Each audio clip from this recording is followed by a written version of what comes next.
Hello, hello. Hello.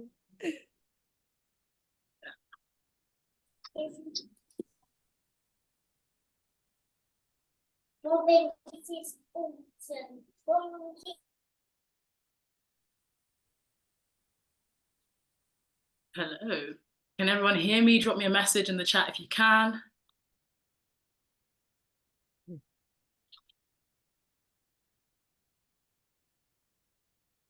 Perfect. Okay.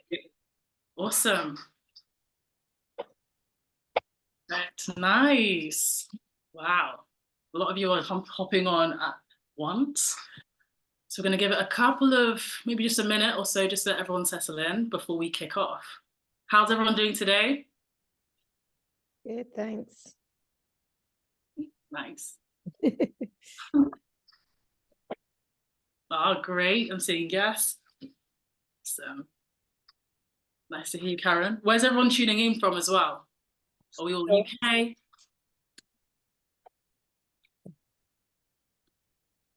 Somerset, Norway. Interesting. Wales. Edinburgh. Love that. Buckinghamshire. London. Brighton. Brighton. Yeah. By the sea. Yep. Love that. Trinny in London. Lancashire. Leave then. Yeah, leave. So we've got quite a mix actually, people from everywhere. I do about marketing and stuff like that. I do that anyways myself. Do you? I do think I post my videos. Okay. Awesome. So I think it's slowing down now. We're gonna get going. Welcome everyone. I'm Lizzie, influencer marketing consultant. I'm here today to obviously show you guys how to improve your business through TikTok in 2024. I'm joined here by the lovely Emma and Natasha, and we actually met through social media. So this is just a testament to how powerful it is. So Natasha found me on TikTok, and as a result, I've gained loads of different brand deals. And Emma found me on LinkedIn after I started posting really actively on LinkedIn. So I'll pass it over to both of these lovely ladies to introduce themselves. So Natasha, would you like to say some stuff about yourself? Hi guys, thank you so much for joining. My name's Natasha Ravita, and I am a freelance, ex-freelance, I would say, and a contract social media and content strategist. And I am based in London, and I'm really excited to be on this webinar today. Awesome. And Emma. Hi everyone, how are you all doing? I'm Emma Tegan and I am head of partnerships at a social media management tool called SmarterQ, where you can manage all of your social media. So I speak to creators and influencers and help them to grow and manage their social media accounts. Okay, nice to be here. So obviously today we're going to go through how to grow your business with TikTok. But first going to go through what content you should be creating, how to film and edit without the stress, and finally scheduling so that the content is being posted in your sleep. I'll kick off with what content you should create. Obviously, I grew with 100K on TikTok. Ooh, can we mute that first? Thank you very much. So 100K on TikTok within a few months, and as a result, got loads of different brand and collaborations with some of the biggest brands in the world. Among them, Extra, Amazon Fashion, Papa John's, Adidas, you name it. I've worked with a lot of them. I've been invited to exclusive events, been flown out, put up in hotels, and all because of TikTok. I've also met some incredible people like these two ladies that you're seeing me with now. And I've seen firsthand the power that social media has to just launch your life and change your life. And that's why I went into consulting. And on the consulting side, I've worked with different businesses in the fitness industry, health industry, in charity, and in the beverages industry, actually. And across all of these industries, the first question that everyone always asks is, what content should I create? So we're going to go through that first today. So as I said, I grew to 100K quite quickly. And in terms of content, there's going to be three things that are going to be really important. One, it's niching down. Two, coming up with viral content ideas. And three, having a strong content strategy. So in terms of the niche is really important. And I'll explain why to you just now. So for me, my niche was rugby because it was something I was passionate about. Especially women's rugby because it's super under promoted. And that's one thing that's really important when you're creating content, picking a niche that's really important to you, that a cause that's important to you, something that you've got a lot of experience in, something that people probably ask you a lot of questions about already, because then that's going to be easier for you to maintain momentum, not get bored and not get burnt out. So I'm guessing a lot of you here already run businesses, so you probably have an idea of roughly what niche you're in. And I'd say to really stick tight to that niche. And I understand we're all really multifaceted. We all have different aspects to ourselves. Personally, like I speak multiple languages. I love traveling. I play guitar. There's loads of aspects to me, but I stuck with the sport, and here is why. When a video goes viral, it drives a lot of eyeballs to your page. And when those eyeballs come to their page, they want what they came for. So if you went viral with cooking videos, and then they come to your page and the rest of your content is about space exploration, the people that came for the cooking are going to click off straight away because they came for cooking. In a similar fashion for me, I did a lot of sports challenges, and that was my content, sports challenges. They started to go viral, get millions and millions of views, and eyeballs were drawn to my page, and they'd find more sports challenges, and they would be scrolling, scrolling, scrolling, and that's what makes your content bingeable. So that's why it's really important to niche down, at least initially, because what happens when you niche down is that the content goes viral, they scroll and they binge watch, and they initially come for the niche, but then they stay for you. And once they are staying for you, that's when you can branch out and be the multifaceted special unicorn that everyone is. So yeah. So don't vary your content too much at the start. So in terms of actually coming up with ideas within your niche, the quickest way and the easiest way that I've found personally is having a creator mastermind. So having a group of people that are all working together and the ideas are bouncing off each other. I had that. There was a group of about 20 of us, and we'd all kind of go out together. There was a group chat, and we'd share tips, tricks. If any updates came up, we'd be able to pass out ideas very quickly and shoot down bad ideas quickly as well, because sometimes it's easier to see something if you're not too close to it. So other people have better perspectives of your content sometimes than you do. Now, it's not going to be possible for everyone. I actually have a group chat that we can join, but I'll discuss that later. But it's not always possible to be around loads of creators all the time. So the next best thing to do if you're creating by yourself is to use 3 tools. One of them you'll probably be quite familiar with. The first one is ChatGPT. We all know that one. The next one will be Answer the Public. And the third one would be Trend Talk. I'm going to go through each one specifically. So ChatGPT is really, really good for content ideas, we all know, but the answers are only as good as the prompts that you give it. So you need to be giving it really good prompts. So a prompt that I like is pretend you are, and then insert role, who specializes in, and then insert subtopic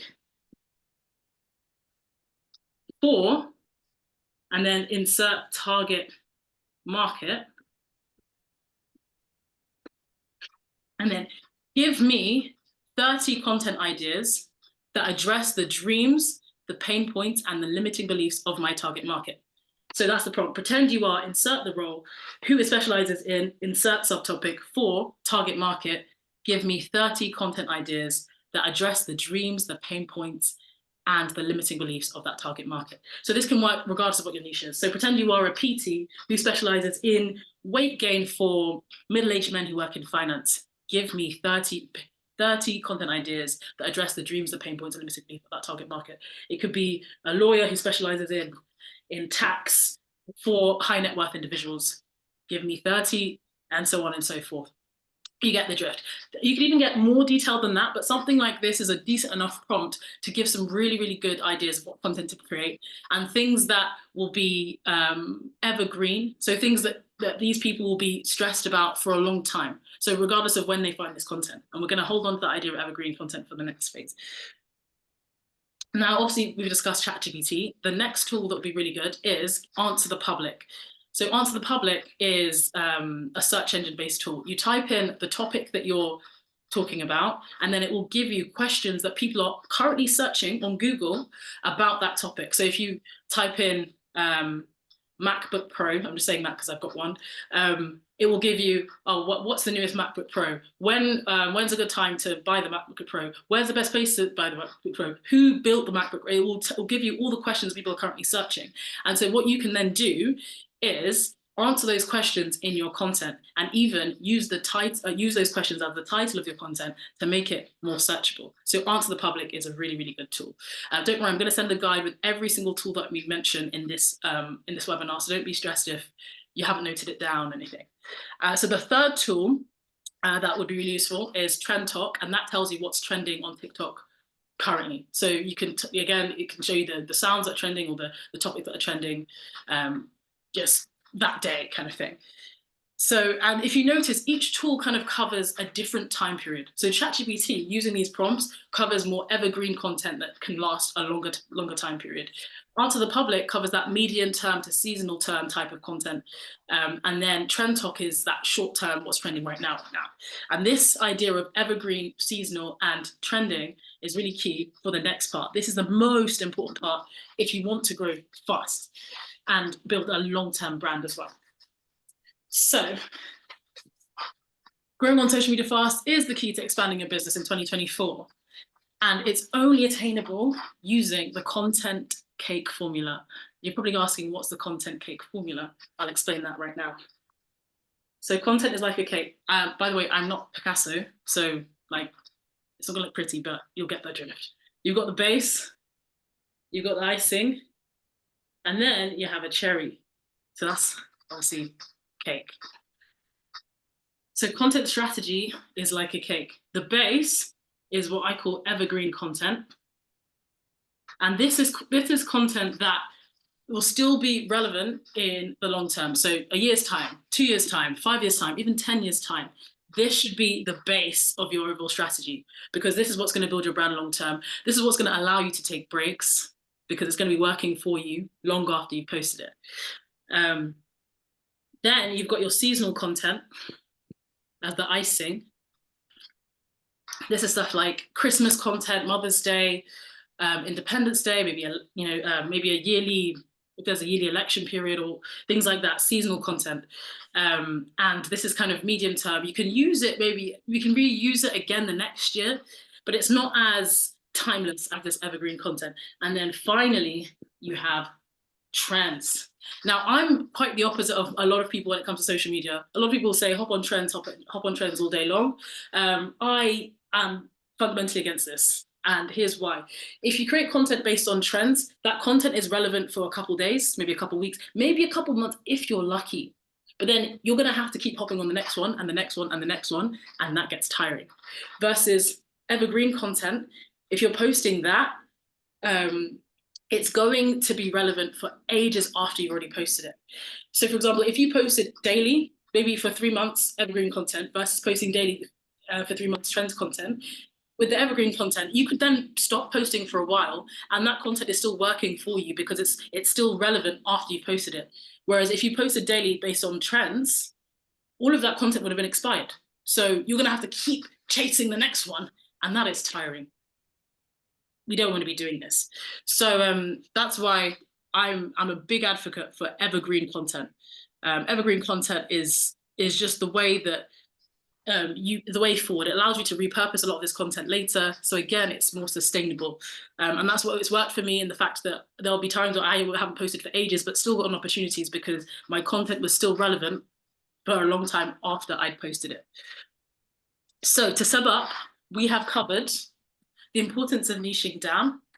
We've covered the way to find viral content ideas, and we've covered the content cake formula. So by now, by using these tools and frameworks, you should have a good idea of what content you should be creating and a better idea of what strategy to use. So now that you know what content to create, it's time to learn how to film and edit, and I'll pass you on to Natasha for that. Oh gosh, that was so good, Lizzie. I'm not sure I can match up to that, but I will do my best because that was really good. Before I go into the nitty-gritty in terms of video content, I think is actually essential in terms of what the finished product will look like. So as Lizzie mentioned, I scouted Lizzie. So I used to work for a startup called Dropcard, which is now called CreatorOS. Correct me if I'm wrong, Lizzie.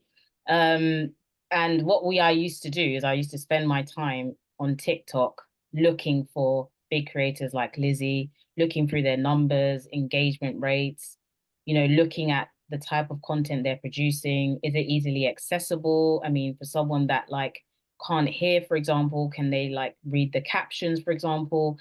Is the content, as she mentioned, evergreen content? Is it like a bright surrounding? Is it like user friendly so that people could look at it? Also, is it very much engaging, for example? And also, what is her engagement rate like? What are the comments like? Is she coming back to people? And she ticked off all those boxes. So it just made it easier for me at the time when I was a social creator manager to scout her, present it to my bosses and show them that this is what Lizzie's doing. I think she'll be good with this brand to match and this brand to match. And I know that you had a huge success with some of the brands, and Lizzie still actually works with some of these brands now. So it just goes to show that everyone is watching you, like eyes are watching you. So I think it's really important. I'm just going to share my screen quickly to show you one of the videos on what the finished product will look like. And then I'm going to take you all the way back to what the beginning stages will look like once you start editing video content. I think that's only fair because I want to give you guys the finished product, but also show you what it looks like and how you can get there. So I'm going to show you some of Lizzie's content. Just share the screen. Give me a thumbs up in the chat, guys, if you can actually see. Yeah, if you can see, mention it in the chat, let us know. Okay, so I'm just going to pick one of Lizzie's pinned content videos, which actually has 4.9 million If you can do 5 pickups with this rugby ball, you can win a brand new iPhone. If you can do 5 pickups with this rugby ball, you can win a brand new iPhone. I'm American. We play football with this. Okay, cool. I'll give it to you. Do you want me to drop it? Do you want to drop it? Okay. Oh no, typical because I'm not signed in, but it's fine. Anyway, you get what I'm trying to basically share with you guys. If you can do what I'm 5 trying pickups to with this rugby ball, you can typical win a brand new internet. iPhone. What I'm trying to show you is that 1, 2. 1 second, let me just.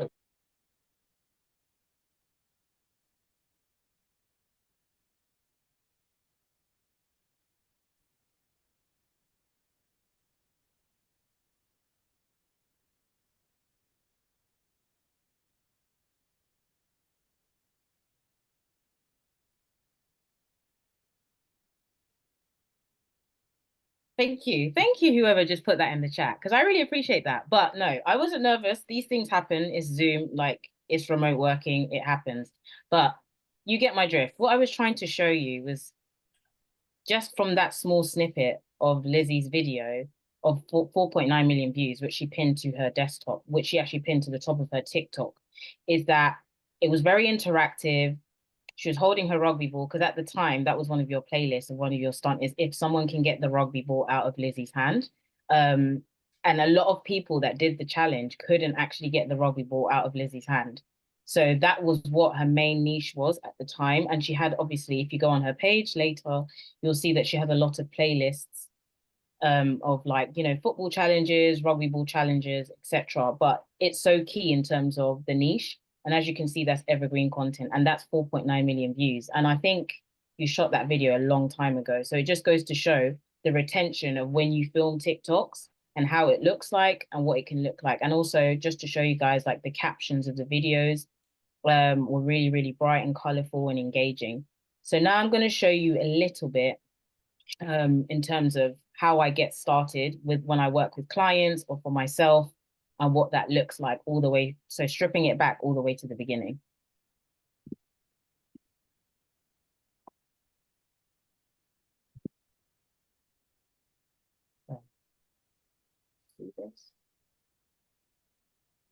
So I am a very firm believer in treating your business or your brand or anything that you do as your own baby, as your own business. Because you go out into the world and you do it for other people, but it's like, why can't you do it for yourself?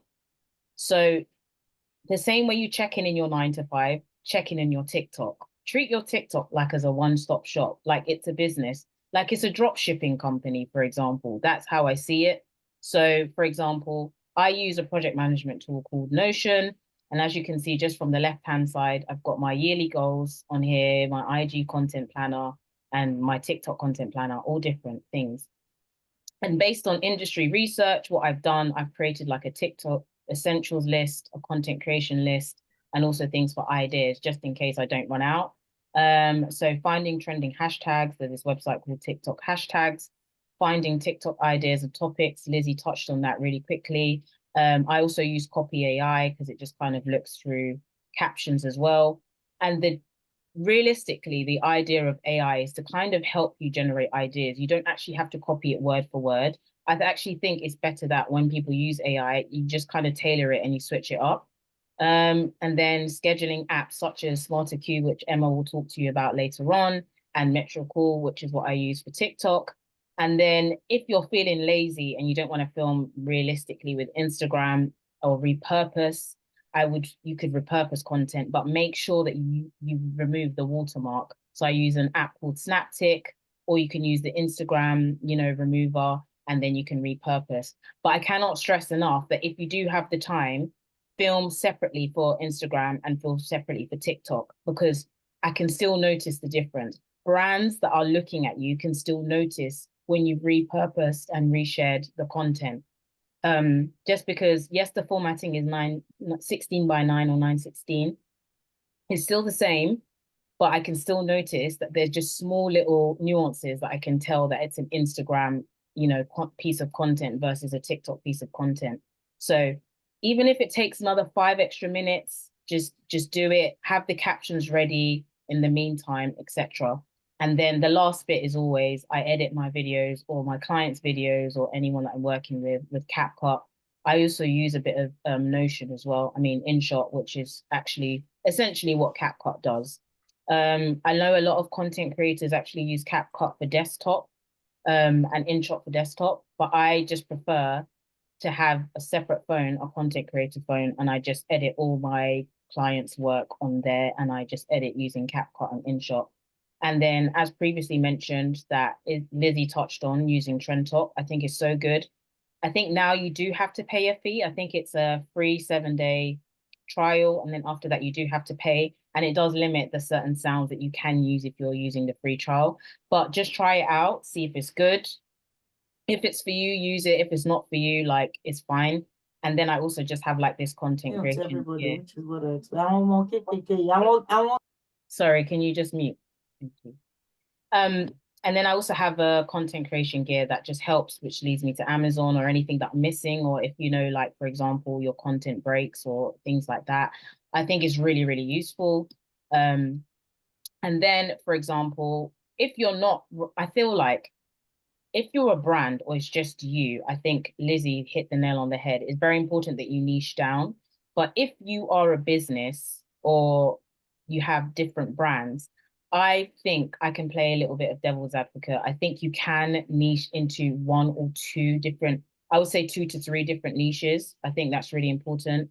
And then you can talk about maybe inspirational content, educational, and then see what works for you, making sure you know your customer avatar, the ideal customer needs, and then defining your content pillars. So this will look like motivational, inspirational, educational, performing it, and then you'll get to creating your TikTok. So start all the way from the beginning. Before, I know like a lot of people get excited to like create content and stuff, but then they create content and then they're stuck in the fields of like, oh my gosh, what happens next? Because you didn't pre-plan the other stuff.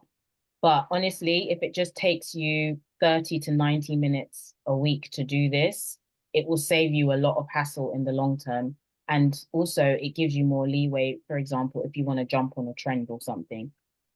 So this is like a dummy one that I've done from last year in terms of ideas. So for example, Notion, it will be a TikTok idea. What I'm thinking about, is it a POV or point of view video?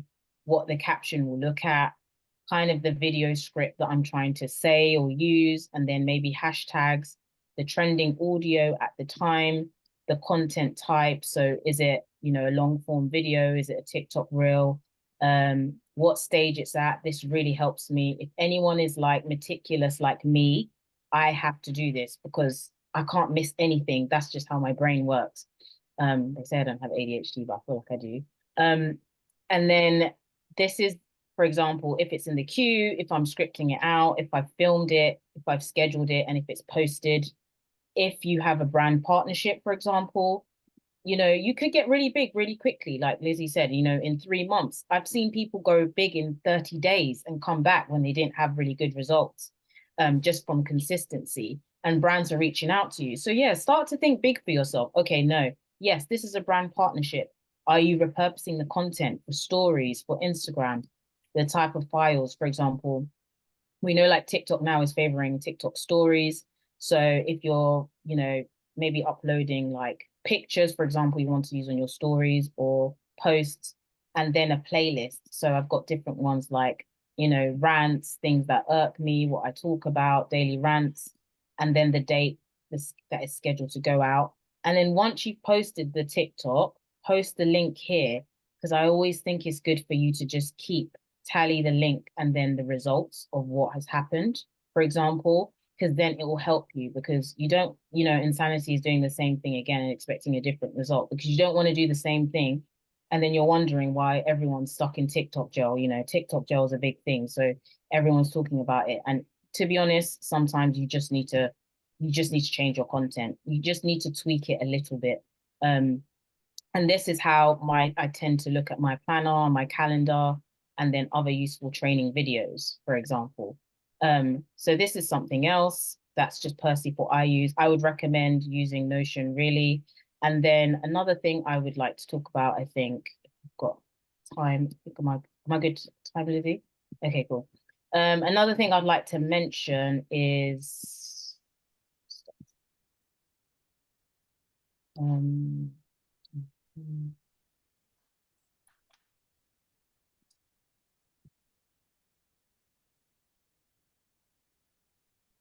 yeah, another thing I would just like to mention quickly is that it's also good to build a case study. So for example, if you have other clients that want to see your results, make sure that you are your own client. I would definitely suggest doing that. And this will look like this. So let me just screen share what I have here as well. And this is just from one of my clients that I work with now. So you want to present a case study so that you can look back at your own videos. Trust me, there's levels to what I'm talking about when it comes to video editing with this. For example, video content creation. Sometimes you don't need to do the hard stuff of going in on InShot and CapCut. Sometimes the difference between CapCut, what I love about it, there's storytelling, there's memes already created for you. You just need to tailor it down to your niche. So depending on what you're doing, it could look like something like this. I mean, this little girl has been trending a while back just because of her funny laugh. So maybe put a point of view for it. This did really well for my client.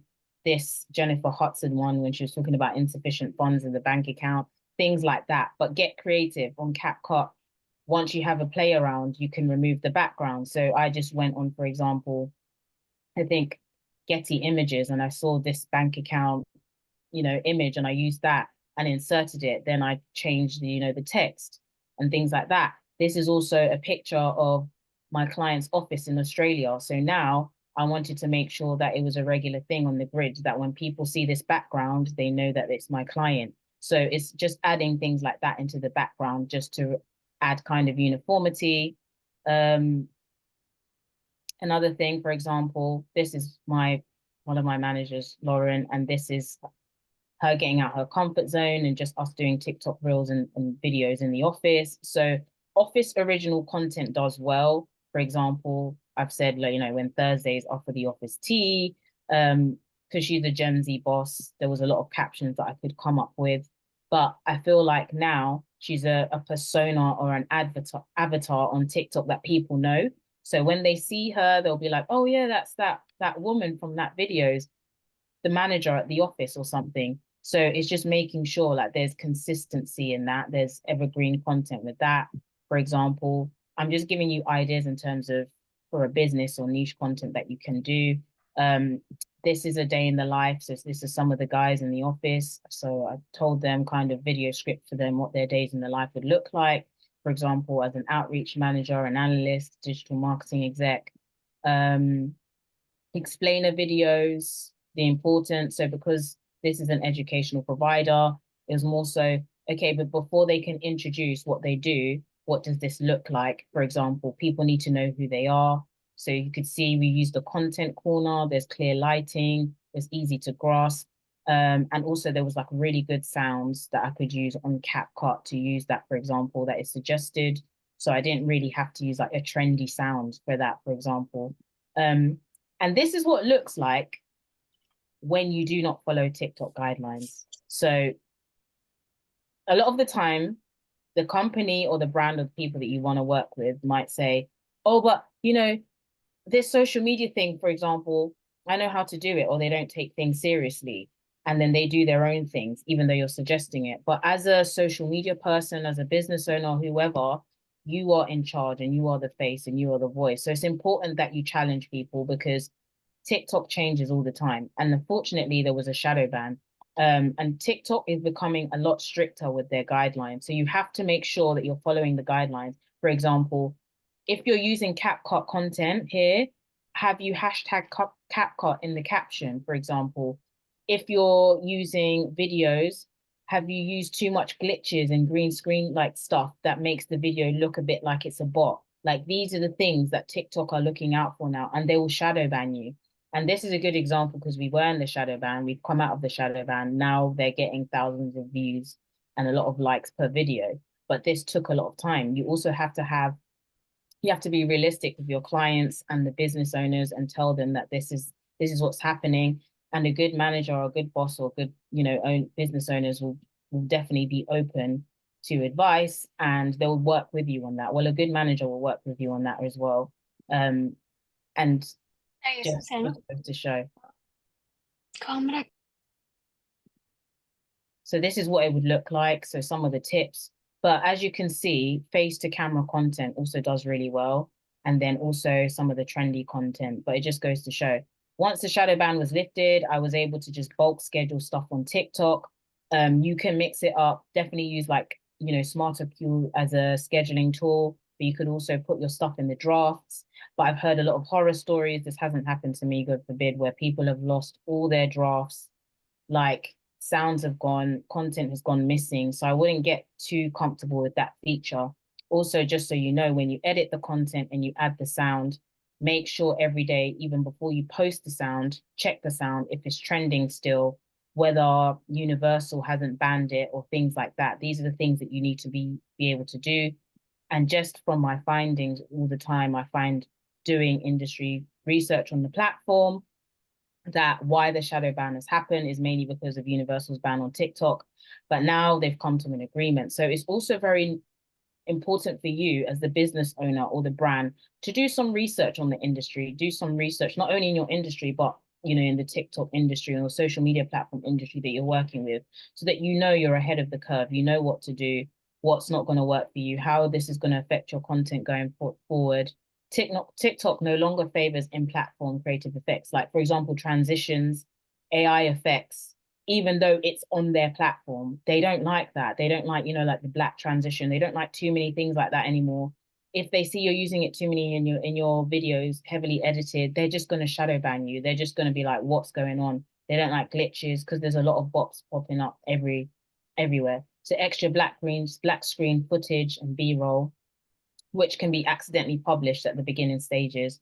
So when I edited CapCut, I noticed that sometimes this happens. So whenever you save and download your video after editing, go through it on your camera roll, look at the ending of the video and see, because sometimes it could just be a 20-second video and it becomes a 1 minute, 30-second video because there's a lot of extra video black content at the end. And I think this is something that CapCut is looking to work on. And yeah, just make sure, just look through it. There's always glitches. There's always things in your video when you download it, before you post it. Just triple check things, always triple check things. You might think, no, like this is fine. Even before it's scheduled, even when it's scheduled, when it's going to go out, just go back on the video, double check the sound. Just make sure that everything is like really good.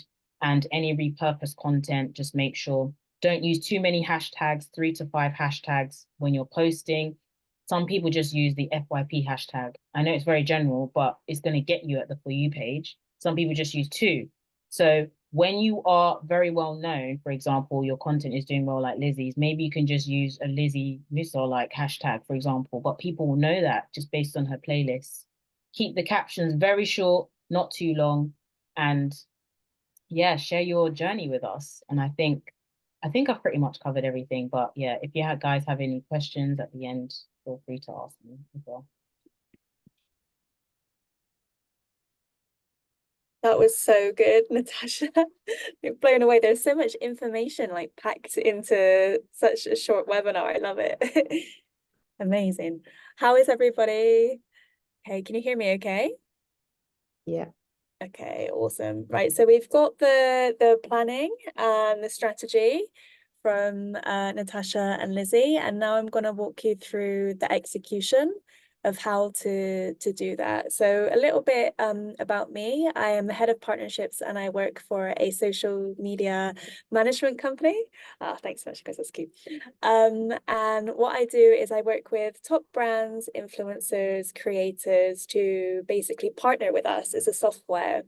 And I think it's important, before I show you like behind the scenes of how these people are actually running their TikToks and social media accounts, how I met Lizzie. So it's really important that you guys are on LinkedIn if you're not in LinkedIn already. So LinkedIn is a really, really good tool which businesses use, more like B2B, to find different influencers and to find different people on there. So I saw Lizzie's profile and I reached out to her on there, and then the magic began.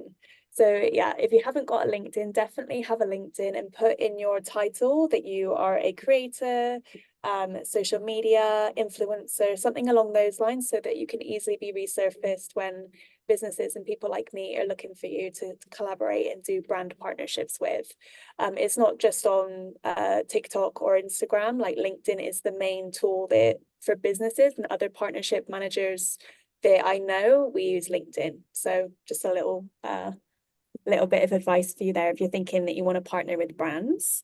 And the kind of conversations that we're having is who are they basically? What are their engagement rates? How are they as a creator? Do they have the same kind of values? And it's really easy with people like Lizzie to be able to say, okay, yes, Lizzie's a good fit. So it's really important to niche down as well and to be consistent online. And what I'll do now is I'll take you through what it looks like behind the scenes. So let me just share my screen and I'll show you exactly how to execute on all this amazing stuff that the girls have talked about today. Give me a sec. All right. Can you see my screen okay? Amazing. Let me just try to find the chat as well. And feel free to just ask me questions in the chat, guys. If anything isn't making sense or if you have a question, just pop it in the chat and I can walk you through it, okay? All right, so this is within a tool that I represent called SmarterQ. And what it does is it doesn't just manage your TikTok, it manages all of your social media presence. So the top brands, creators, and influencers are all using this, and they don't go into the app, into TikTok, into Instagram, into LinkedIn, into X, Pinterest individually, because it would just take up too much time. And I'm sure that you all know how addictive it is. You know, you go into TikTok for 5 minutes to post something and an hour later you're still scrolling the video, right? So what they do is they use a tool like this so that they don't get sucked into the scrolling, and they can be way more strategic, plan and automate everything from this one place. And it saves so much time and effort, as you can imagine. So when you sign in, what you do is you have the different content categories. So I know that Lizzie mentioned like the evergreen, the seasonal and the trending. You can do any type of categories that you like, and you can just see them over here. So this is just a test account, guys. Don't worry, this isn't a real person's account that I'm messing with here.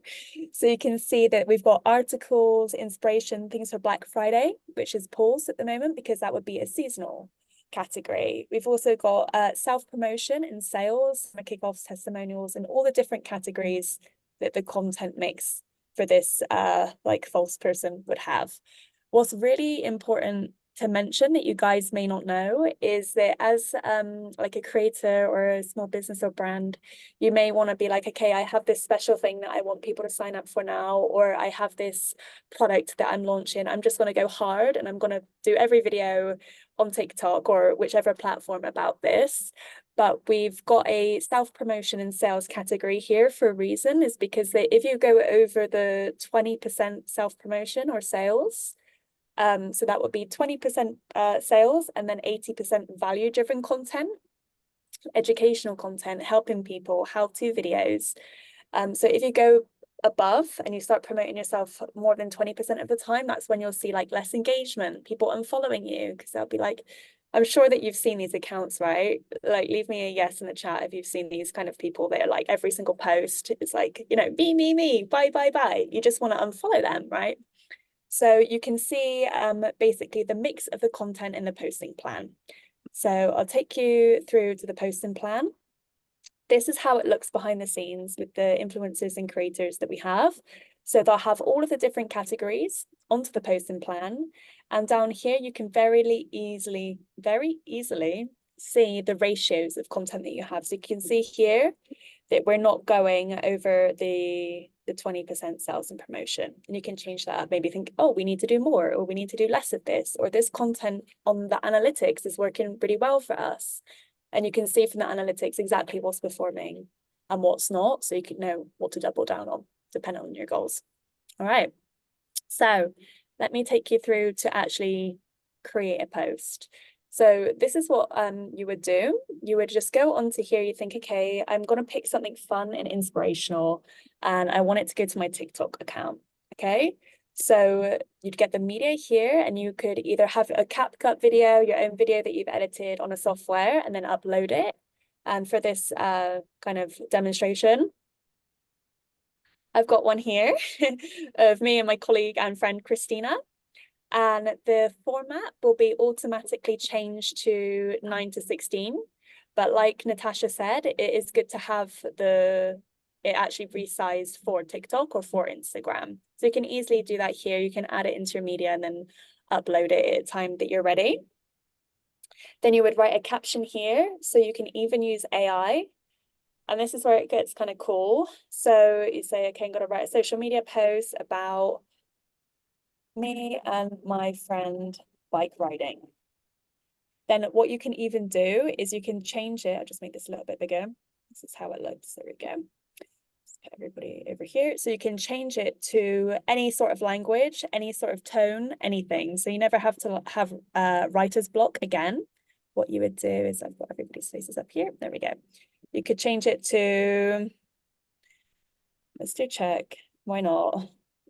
You could change it to a caring. You can have 3 hashtags, like Natasha mentioned, and then you would just click this, and there we go. So you don't even need to now have a language. It just automatically does it. It's so scary. I can hear like the language teachers kind of cringing that this is happening. And there you go. You have everything that you need. Say that you want to do a different variation of it, then you can change it, and you can change different hashtags. You can add ones that you've saved. So maybe you really like to tag people or to have certain hashtags. You can do all of that from here. So you can add anything into the caption. You see here, I've just added the emojis. Everything's pre-done. Took 2 seconds to do it in a whole new language. And then you can either post it now, so you could have that go to TikTok now. You can add it to your queue. So this would be all of the upcoming posts that you have for TikTok, Instagram, whatever. You can schedule it for a specific time and date based on your analytics, so that you know that you get a lot of engagement at 3 p.m. on a Monday. You can do that. Or you can have it recurring. So you could say, okay, I really want to share me and Christina riding this bike in Czech every 6 weeks, and you can change it. And you can even change the time zone on here. So it's very, very easy. For the TikTok settings, you may be thinking, okay, well, you know, maybe I have to go into the app. You don't. It's all done automatic for you. You can select the audience. This is going to go to everyone. I want everyone to be able to comment, duet, and stitch. And maybe it's a brand partnership. So then that would be labeled as a paid partnership, or you can say, no, it's my brand and it's going to be done as promotional content. Everything is done within here. And then you can set it to keep going out again and again. and then you just click save. And what that does is it's done, it's queued. So at the time that you have your time slot, that will go out to your TikTok audience automatically. So you can get into the habit of just having, okay, I'm going to batch create this content. It's going to go into my queue and then it's going to be published. So that is how the top brands are doing it, and how they save so much time and effort. Then you just can go into your queue, say that you want to check the music. Like Natasha said, you would just basically find the post and then you can edit it again from here. So yeah, it's really pretty cool. It's really powerful. And it's an amazing thing to be able to share with you guys, because a lot of people think that you have to do it natively. You have to be on TikTok all the time. You don't want to get addicted to TikTok, and it doesn't have to be that way. It can be really, really easy. So that's it from me. Has anyone got any questions? Or you can just, hey, nice, Lizzie's left a link in the chat to sign up for a extended free trial. So there's like no credit card or anything. It's a really good price. Amazing. Thanks, Dario. Okay, I'll make sure that Lizzie's link is right or as well. And then if you're interested in becoming a SmarterQ program, maybe I can share a SmarterQ partner, sorry, I can share a link with Lizzie too. So nice. All right. Thanks, guys. Awesome. Thank you. This was really good. We've covered everything from what content you should be creating, how to film and edit with Natasha, and obviously scheduling with Emma.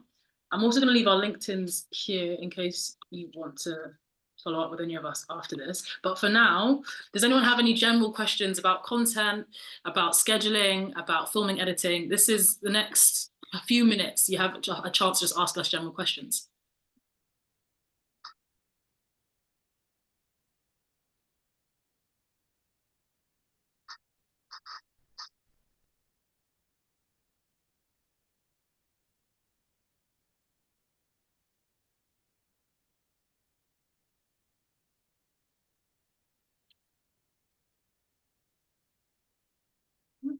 Can you remind me of the 3 tools? So the 3 tools that I suggested, Maxine? Okay, cool. So there were ChatGPT, Answer the Public, and Trends Talk. But we are, after this, literally, I'm sending a guide to everyone with every single tool that we've mentioned here, and our details, so that you don't have to worry about everything. No worries, Maxine.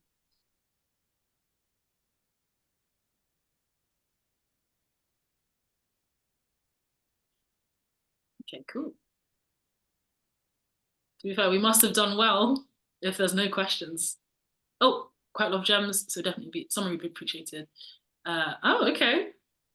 Using CapCut and using Cap, do you have to do that or not?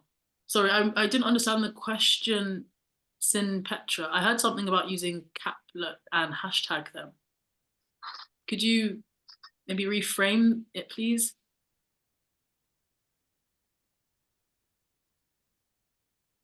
Thank you all. You're welcome, Sash.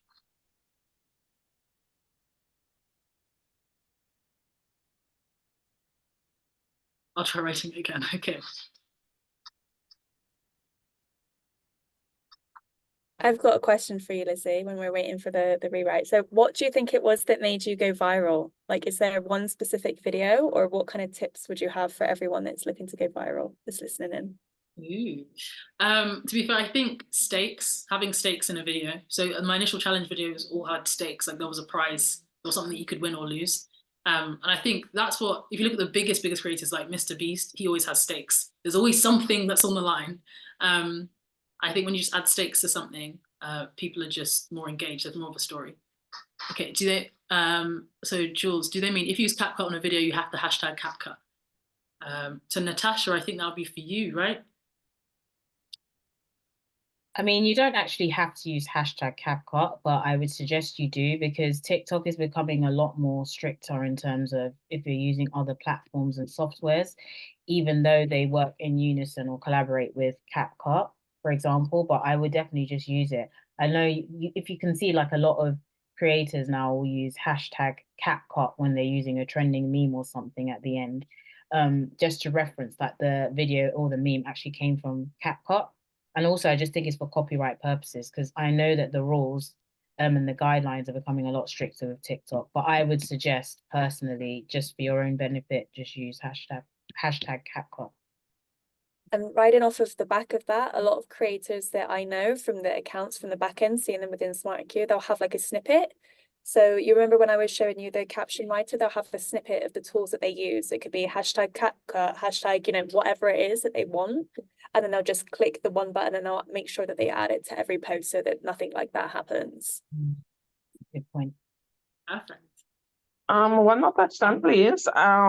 What advice would you give a potential content creator in terms of just starting? Because I mean, you know, just being in that space, you open yourself for a lot of judgment, of course. You know, the pressure that comes with being on the World Wide Web. So what advice would you give someone who has this passion to go global? And when I mean global, IG and those bigger platforms, TikTok, in terms of just getting started? And I think I want from all three of you. So, like the question you're asking is how to deal with the fear of judgment and just get started in I wouldn't necessarily just say, I mean, if you have judgment is one thing, I think that's always gonna be there, right?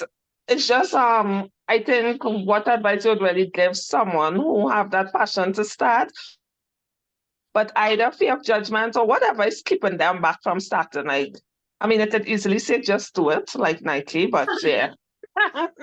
to be fair, I think a lot of human beings we're naturally affected by our environment, by what's considered normal. So I understand that in terms of getting started, it's if you can get around other people that are doing it.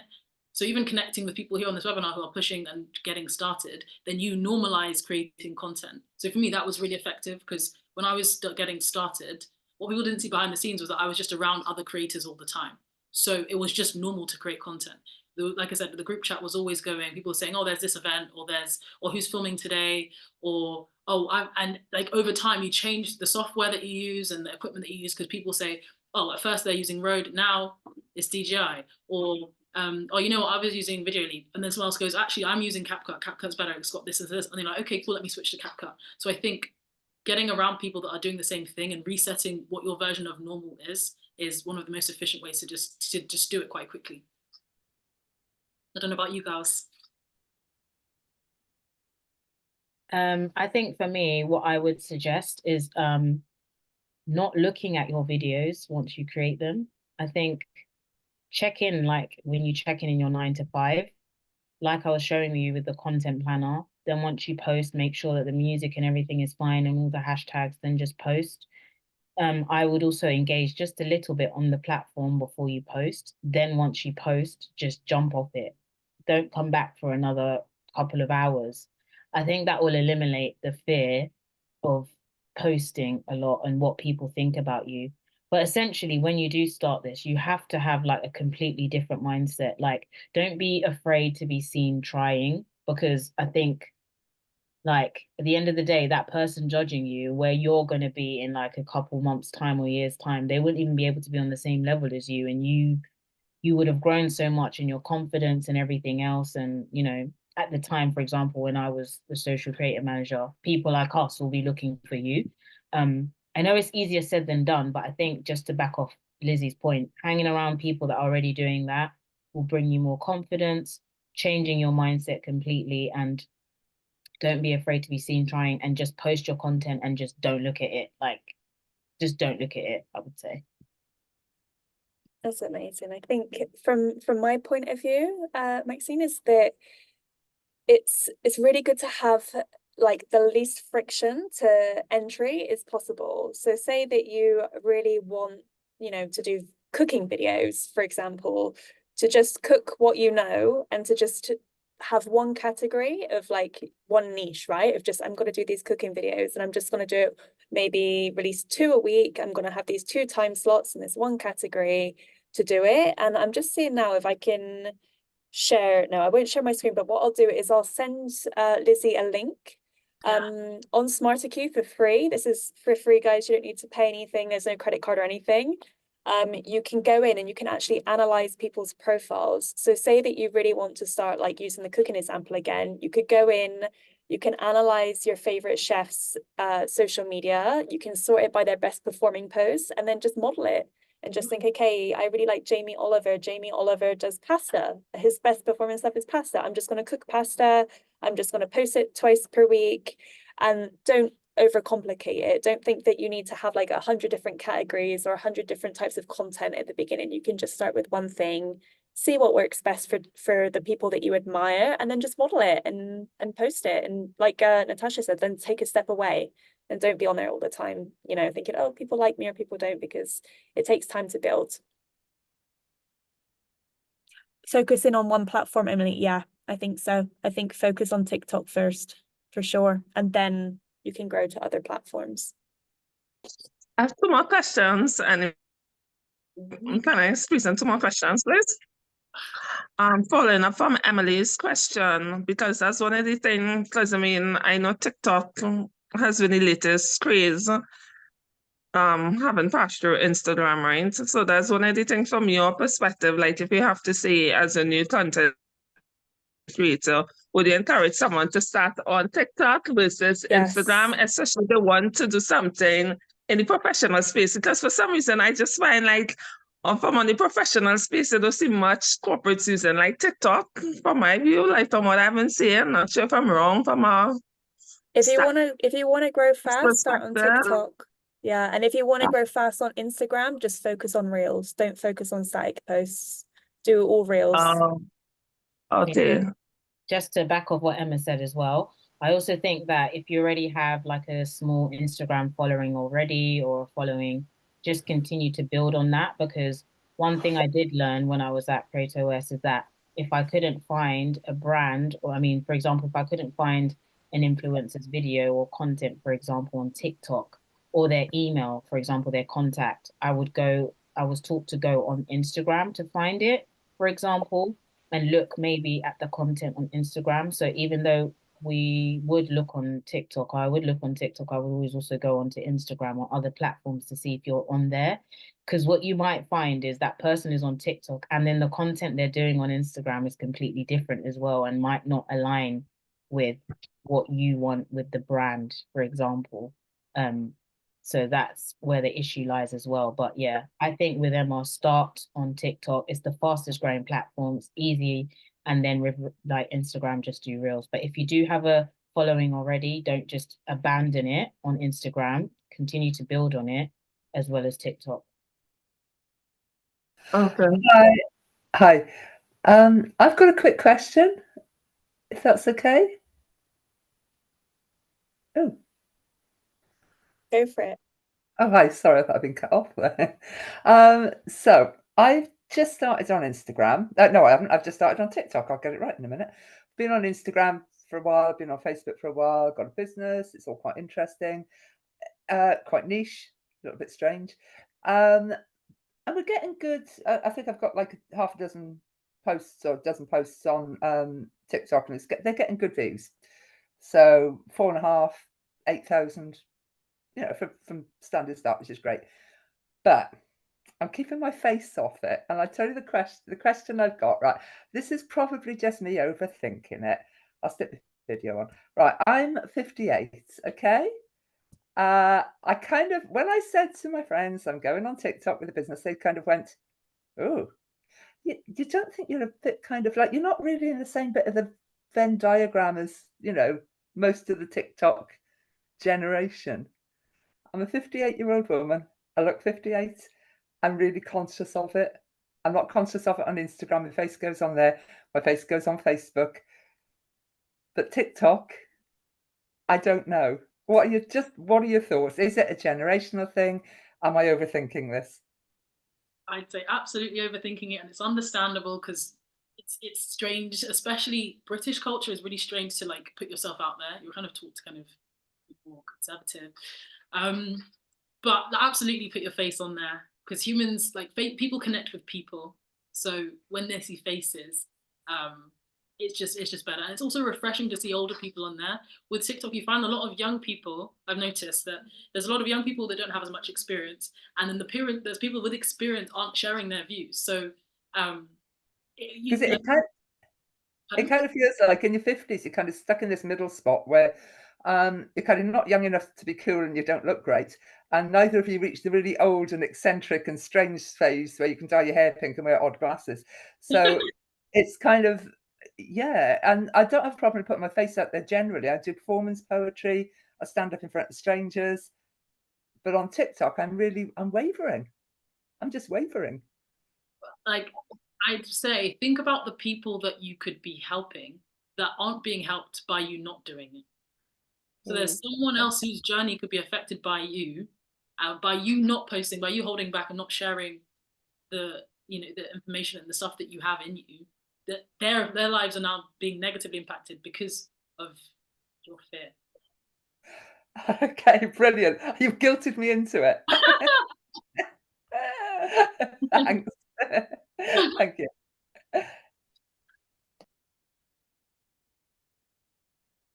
Any more questions? Or, to be fair, we have run a little bit over. Just checking the chat for you, Lizzie. I feel like hopefully we haven't missed any questions. Oh, this one's for you from Kunle. When you started out, did you use a tripod or get someone behind the camera? I have people behind the camera. So like I said, with the creators, we all kind of filmed for each other. So it kind of, everyone would head out and film together and help each other film. And then as things went on, for example, when I started to get brand deals and stuff, I would just hire like videographers. And I also do sometimes go out with a tripod as well. So like I've got this tripod as a tripod. Sure. Let me work it out. It's just a really easy one. Like, it's big. This goes up to about 6 foot and it's standing, but it also shrinks down and folds up so I can just keep it in a handbag. So it's super efficient. This is what I usually go. And I can put this in the guide as well. So I can give a link to the tripod that I've used and the mics that I use as well. So different price ranges. When I started, I was using like these cheaper £20 mics that you get off Amazon. And then now I use like nicer ones. So like this DJI would probably cost about £300. It's wireless, it sticks into your phone, and it's got different adapters for different phones. They've got an iPhone, Samsung. So yeah, so short answer is yes, I had people, but I also had a tripod as well. Another question I think was, how much time do we each spend on TikTok daily? I'm not going to answer that. Zero. Like it's so addictive for me. That's why I'm using SmarterQ, and I'm looking for partnerships on LinkedIn because it is really addictive. Like, I'll go on there to get the trends and to make sure that I'm in the know. But for me, Instagram Reels and TikTok is very addictive.